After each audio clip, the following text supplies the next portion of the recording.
তেল পাচ্ছেন?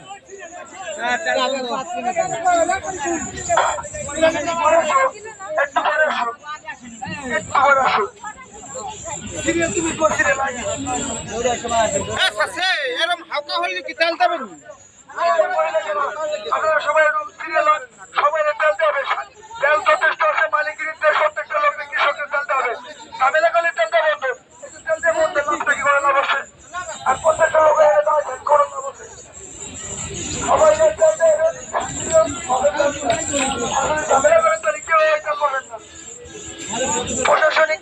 প্রশাসনিক ভাইয়েরা আন্তরিকতা আছে, তারা খুব সুশৃঙ্খল ভাবে পরিস্থিতি নিয়ন্ত্রণ করে রাখছে। আপনারা যদি শান্তিপ্রিয় ভাবে তেল নিতে চান বললেন